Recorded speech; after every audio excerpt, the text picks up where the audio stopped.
Welcome back to the latest edition, the Whiteout Report podcast. Honestly, this one I feel safe saying the most enjoyable, the most satisfying, the most fun, if that's the word we want to use, episode of the season. Penn State thoroughly dismantles Nebraska 37-10 on a Saturday night at Beaver Stadium on senior night for the Nittany Lions. It's not just that they came out and absolutely dominated a 7-3 Nebraska team. It goes so much deeper than that, because if you look at the season Penn State was expected to have versus the season they have had, to finish off the home schedule under the lights of Beaver Stadium, send out a very special group of seniors with a resounding 37-10 victory over the Cornhuskers, and to break some records and tie some records along the way, makes it a very enjoyable night for the Nittany Lions, for the fans, for the coaches, the alumni, the students, the players, everybody involved. So, as we kick it off here tonight, I'm Marty Leap coming here with you tonight. As always, my partner Dylan Callahan-Crawley, still working through some family things. Again, as I said on Wednesday night on the preview show, thoughts, prayers, good vibes, whatever you're into, make sure you keep Dylan and his family in those right now. But yeah, thank you for being here. Make sure you subscribe. Make sure you like the channel. Make sure you send us your super chats, your super likes, all that good stuff. As we trek through this season, that is, very, very quickly ending on a positive note for Penn State, which is good to see after where things were, as recently as 2 weeks ago, as they're blowing a late lead against number 2 Indiana, suffering yet another gut punch of a loss against the top 5 team in a game they should have won. And they responded well. They responded well last week against Michigan State. I think that was a little bit different because a lot of people, myself included, would tell you Michigan State is the worst team in the Power 4. But they came out tonight against a 7-3 Nebraska team. Now, I don't think Nebraska was as good as that record. As we discussed Wednesday night, Penn State was anywhere from a 7.5 to a 9.5 point favorite, depending on your book of choice for a reason. But it's still a 7-3 football team, a 7-3 Big Ten team that they came out and just thoroughly dominated.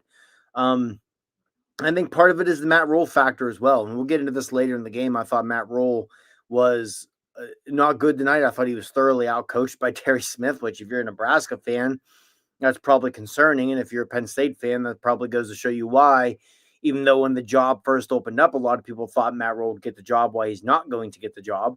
But yeah, we'll start with the records. Katron Allen is now the all-time leading rusher in the history of Penn State football. Tip of the cap to Katron, 25 carries, 160 yards. He averaged 6.5 yards a carry, 2 touchdowns, along the 50.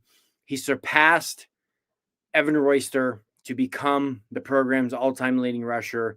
Next week against Rutgers, he's going to become the first 4,000-yard rusher in the history of Penn State football, which is saying something because, Penn State has had some amazing running backs.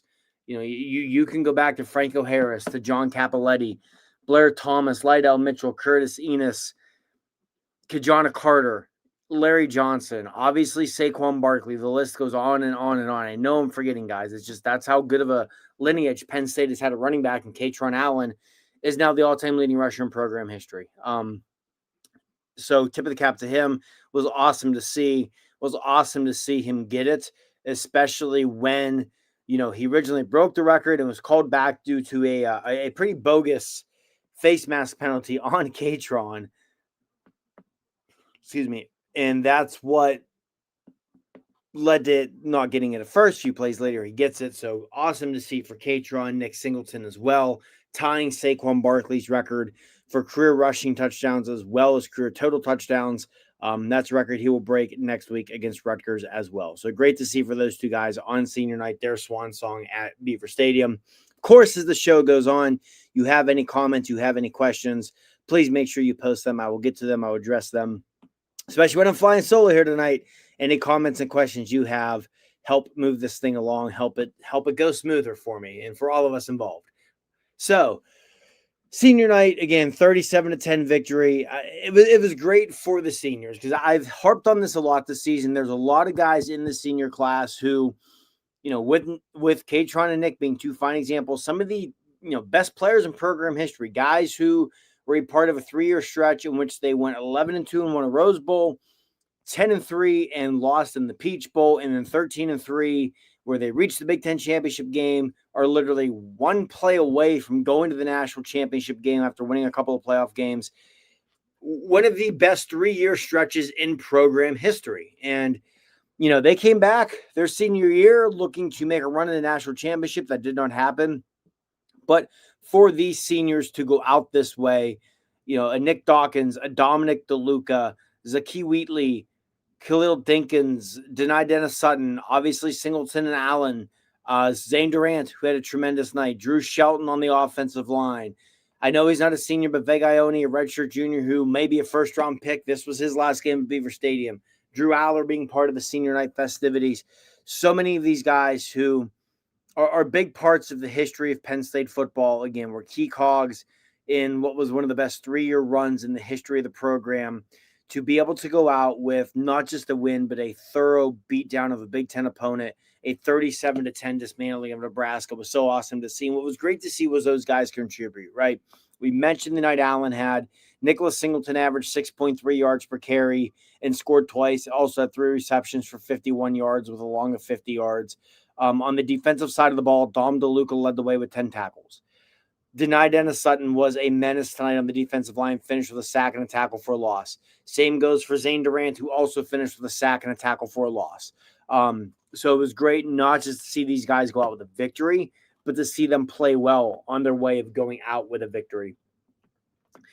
And Wednesday night on the pregame show, the preview show for this, I mentioned, hey, it may seem weird that Penn State is favored, especially by 7.5, 8.5, whatever it was at the time.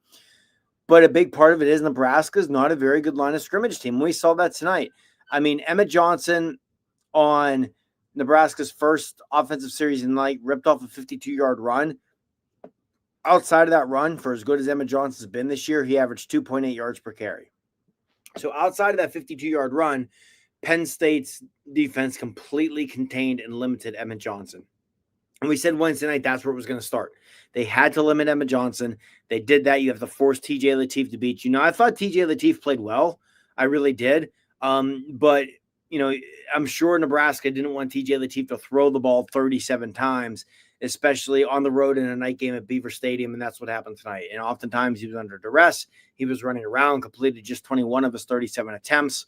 Average is 1.5 yards on the ground. Lateef did rushing for 15 yards on 10 carries, although he did have a very impressive touchdown run on a play where he nearly got killed by Denai Dennis Sutton in the backfield. But yeah, Penn State's defense did what they needed to do. And we continue to see this defense as the season goes along kind of settle in under Jim Knowles. I think tonight was just another fine example of, whoever the next head coach is. I still expect Jim Knowles to be the defensive coordinator next year. And, we're seeing this defense just really slowly but surely start to settle in for Penn State. I mean, Nebraska tonight, 9 of 18 on third down, 1 of 6 on fourth down. It was a all-around really strong performance from the Nittany Lion defense. Nebraska ran a lot of plays. They ran 69 plays tonight, but Penn State held Nebraska just 4.6 yards per play. You'll take that anytime defensively. So a really good night for the Nittany Lion defense. I also thought the youth movement on defense, continuing to see that was a positive. Yvonne Kemajo, I thought, other than Denai Dennis Sutton and Zane Durant, may have been their best defensive player, the true freshman defensive end.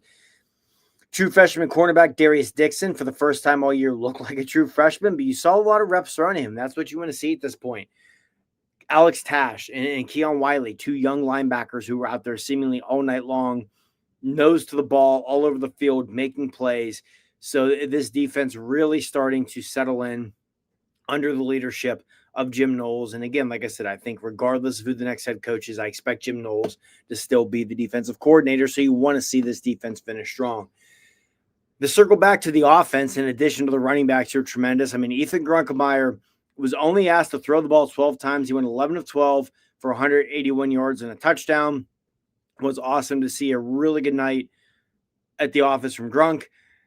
Trevor Pena, 4 receptions, 47 yards. Kobe Howard, a guy that, a lot of the year we sat here, thumbed the table, where's Kobe Howard? We heard all through the offseason, all through summer, how great he was doing.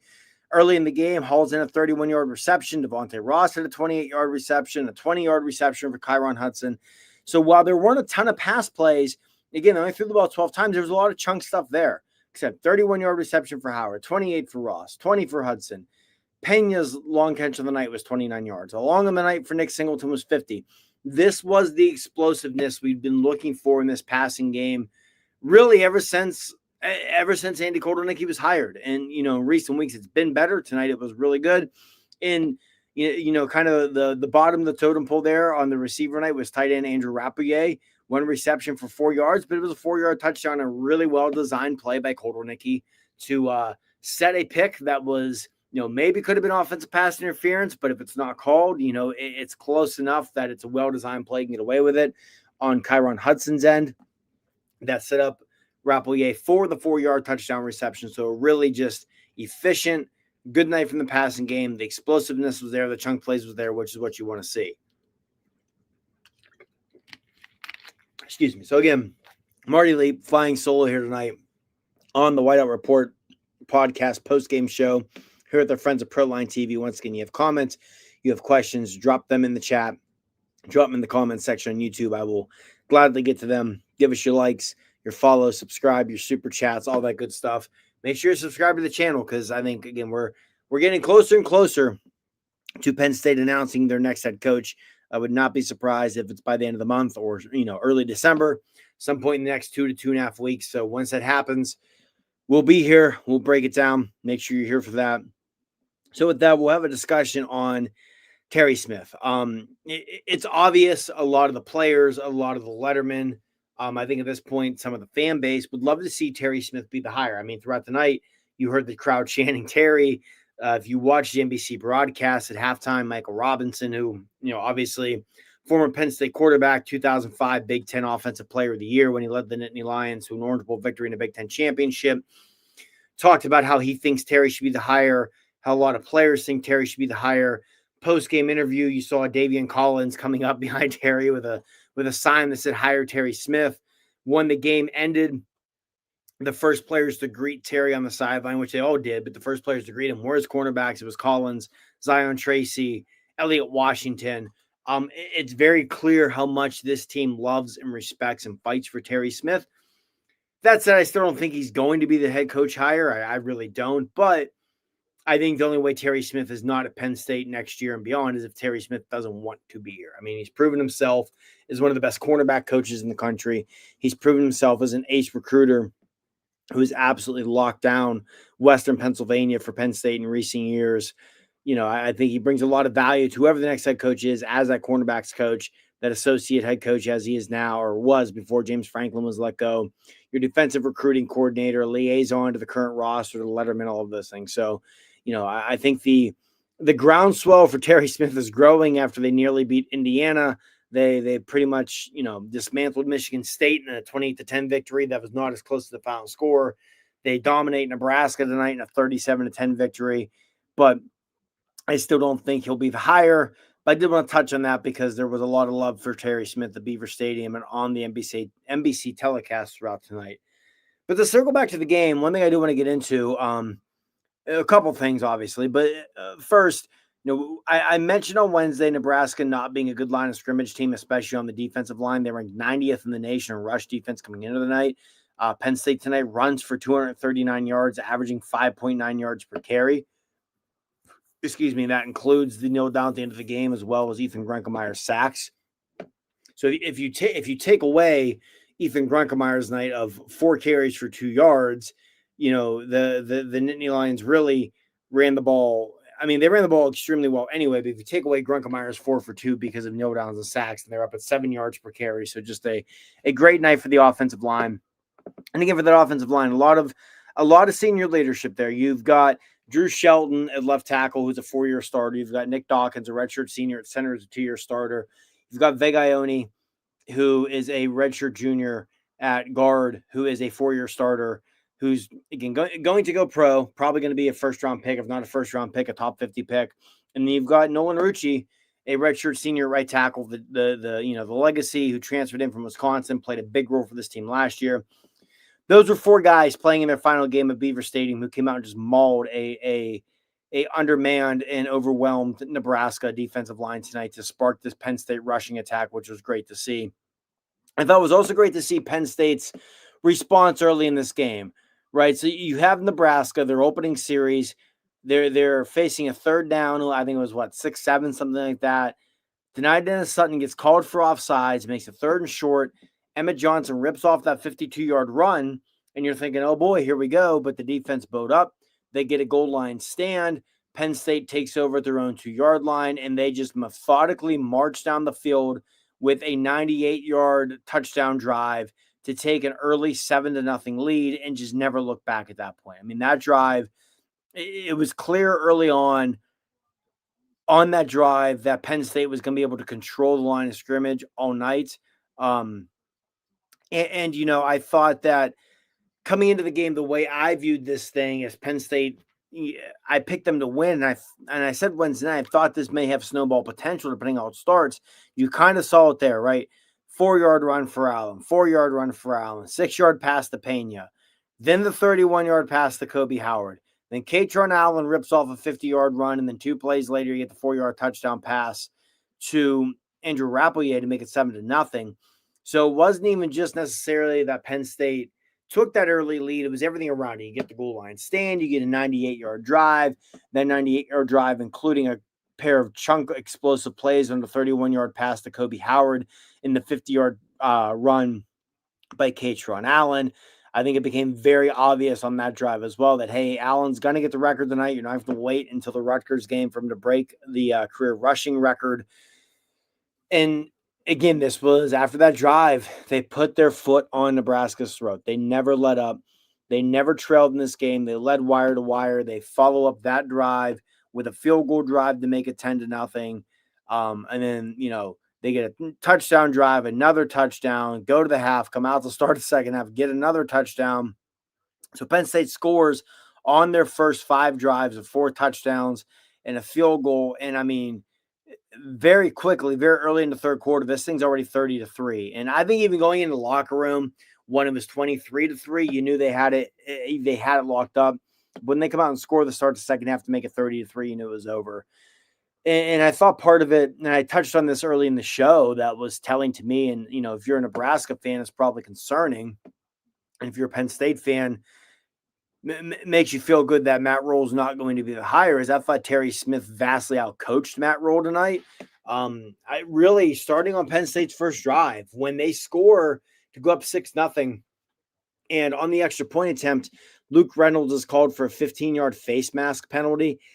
I thought accepting, obviously we're going to accept it, but to have it enforced on the extra point made no sense to me. If NFL would be different, but in college where a 15-yard penalty on extra point makes it just a 35-yard field goal, I didn't understand why Rhule wouldn't want that enforced on the kickoff for better field position, maybe shave 2, potentially even 3 first downs off of what Nebraska would need on their next drive.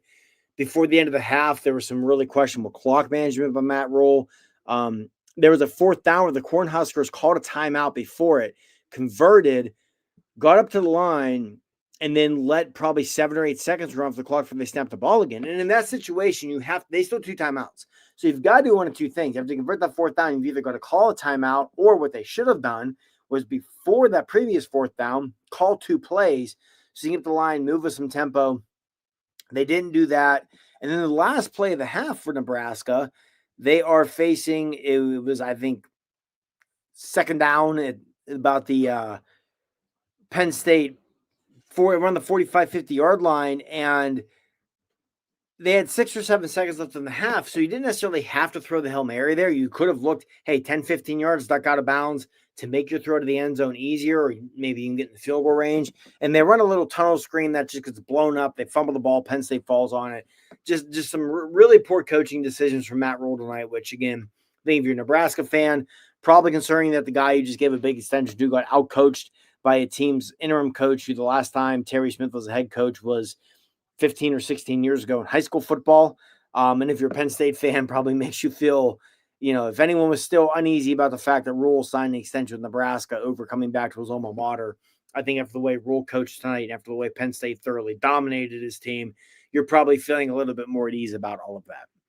So once again, Marty Leap here tonight, Whiteout Report Podcast, our friends at ProLine TV. Like, subscribe, follow the channel, give us your super chats or super likes. If you have any comments, questions, anything of the sort, drop them in the chat below. I'll address them before I get out of here in about 10 minutes or so. But yeah, just to go back to what I said at the beginning, this season has not been fun for Penn State. It's never fun when you're 5-6. It's made even less fun when you're 5-6 and we're the preseason number 2 team in the country, almost number 1 team. I mean, they were I think like 10 points behind Texas in the preseason AP poll for being number 1. You had people all through the media picking you to win the national championship. So when you have that happen and you're sitting at 5-6, it's even less fun than being 5-6 normally would be. So to get this on a senior night again, just so reassuring for this team, for the staff, for these players, for this program. It was great to see. Defensively, I want to circle back to the defense here a little bit because I thought the defense was tremendous tonight. As I said, held Nebraska to 4.6 yards per play. Outside of 1 carry, held Emmett Johnson to 2.8 yards per carry. Had TJ Lateef running for his life much of the night, just mauled the Nebraska defensive line. I thought the secondary played great. For a lot of the night, Nebraska's receivers really struggled to find any kind of separation, get open at all. And we'll talk about some guys in the secondary. Zakee Wheatley almost had what may have been the most insane interception of the entire college football season right before halftime. And I've mentioned this on here before. I'm going to mention it again. Zakee Wheatley, a guy who could have gone pro, probably been a top 100 pick, made some good money, be playing in the NFL right now, chose to come back. The senior season has not gone team-wise the way he or anyone else has wanted it, but Wheatley has continued to show up every week, be a professional, work hard, play hard. That showed again tonight. Just tip of the cap to Zakee Wheatley for in what has been a disastrous senior season for him. Not for him personally, but team-wise, to just continue to just play hard every week, play awesome every week. On the defensive line, we've mentioned Yvonne Kemajo, we've mentioned Denai Dennisot, we mentioned Zane Durant. I thought Jalen Harvey did some nice things tonight as well. Defensive end, drew a couple holding calls. And on the interior, Zari Fisher as well, another senior playing their last game at Beaver Stadium, was really good off the edge tonight. Nebraska really struggled to block him. And on the interior, I thought just quietly Penn State, Zane Durant's going to get the recognition because he was just a game record tonight. Again, 2 tackles, a sack, a tackle for a loss, batted a pass down. But I thought the interior defensive line as a whole played well. Xavier Gilliam, a redshirt freshman who's played above that all year, had another strong game. Alonzo Ford continually held his own in there. Liam Andrews, a redshirt freshman, came in late in the game, did some nice things. So just tip of the cap to the whole defense. To go back to the secondary, another name that of a guy I thought had a good game, Dejon Lane, the true sophomore safety. If they can hold this defense together with the transfer portal and everything, they're going to lose a decent amount, but there's a lot there to work with. I thought the linebacking crew was tremendous tonight. As I mentioned earlier, Dominic DeLuca, going to forever be a cult hero at Penn State, especially after his performance against SMU last year in the first round of the playoffs. Led the team with 10 tackles tonight. I thought Amari Campbell was tremendous. 6 tackles and a tackle for loss. Doesn't tell the whole story on Campbell. There were a lot of plays where he was just so good with his positioning on the field to blow plays up, to take things away from Nebraska. The goal line stand Penn State had on Nebraska's first drive, he paired up with Zane Durant to make the tackle on 4th and goal or 4th down. But even more so than that, 3rd down, the play prior, he didn't make a tackle, but he fired his gap, filled his gap, occupied 2 blockers, which forced Emmett Johnson not be able to hit the hole, which played a role in him not being able to get the first down in that play. There was a lot of those type of plays tonight from Amari Campbell as well. Just a really good night from the linebackers. Alex Tash, a true freshman, 5 tackles. He was all over the field. I mentioned Keon Wiley. Wiley also had a really nice night in pass coverage, which should not go overlooked for the Nittany Lions also. And then again, I know this is linebacker, but I have the box score in front of me here. I know I've mentioned the night Yvonne Kemajo had. He was all over the field. I did not give you the stats. 4 tackles, a sack, and a tackle and a half for a loss for the true freshman. So I think, Kemajo is a guy that if you're Penn State, just to focus on him here moving forward, looking ahead to the offseason, he's going to be a guy that I think it could be tough to keep because before he flipped to Penn State, he was committed to Virginia Tech, now with James Franklin there. But I think if you look at these freshmen on this roster, Yvonne Kemajo, Darius Dixon, we mentioned, who Looked like a true freshman the first time night in coverage, still picked up 8 tackles, still had a nice night, came real close to what would have been probably about a 70 or 80 yard pick six. Chaz Coleman has been out the last few weeks with injury. Kobe Howard at receiver. Those are probably those true freshmen that you really want to look to keep around regardless of the next head coach. But nice night for Kemba Joe. And also go back to the secondary again. King Mack at safety, 7 tackles. He was another guy who was just all over the field. A couple times where he came in on safety blitzes in their prowler package, got in the face of TJ Lateef, made passes more difficult on him. So really nice night. Again, just it's tough. And I'm not even going to try and find any because there aren't many to find anyway for negatives for Penn State tonight. You outgained Nebraska by 100 yards. You were much better on third down, 5 of 9, Nebraska's 9 of 18, 1 of 1 on fourth down, Nebraska's 1 of 6. You won the time possession battle. Just you took this game by the throat from the get-go, dominated on senior night at Beaver Stadium. Just awesome to see.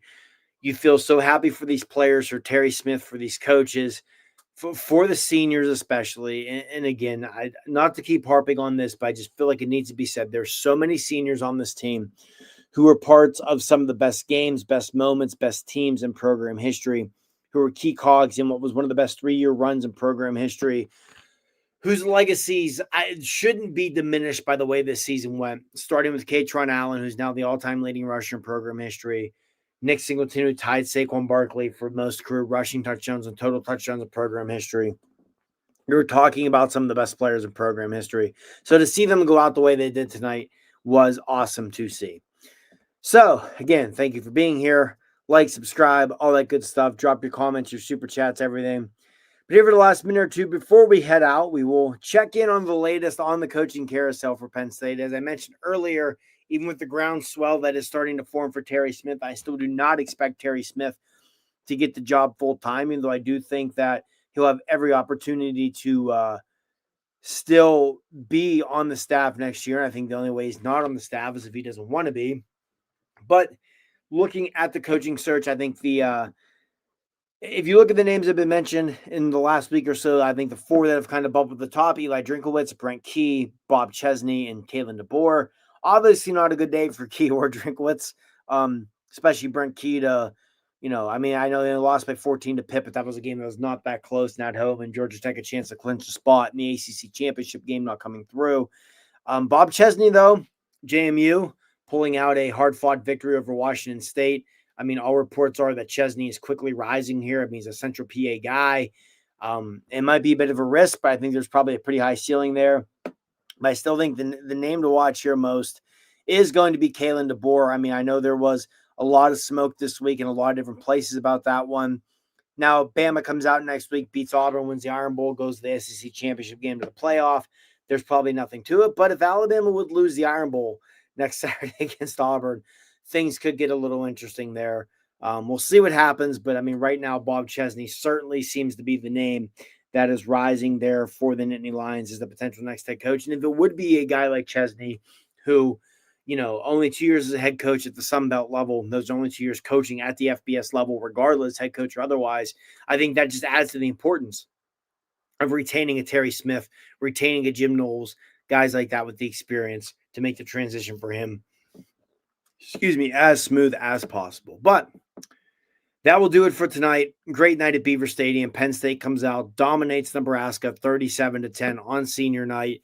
A tremendous swan song for so many Nittany Lions tonight, including a lot of Nittany Lion greats, some guys who have been parts of, again, some of the best moments, teams, games in program history. We will be back someday this week. Won't be Thursday night because Thursday's Thanksgiving, but one day this week, maybe Wednesday, probably Wednesday. We'll be back here at the Whiteout Report podcast here at Proline TV to preview Penn State's season finale next Saturday against Rutgers, a game that the Nittany Lions should win to finish the season 6-6, finish with a non-losing record, get bowl eligible. Still don't think they'll accept the bowl berth, but hey, just to get bowl eligible and to avoid a losing record after the way this season started says a lot. I'm Marty Leap. Thank you for being here with us. Again, like, subscribe to the channel, follow us, give us your chats, your super chats, all that good stuff. Thank you as always for being here, and we will talk.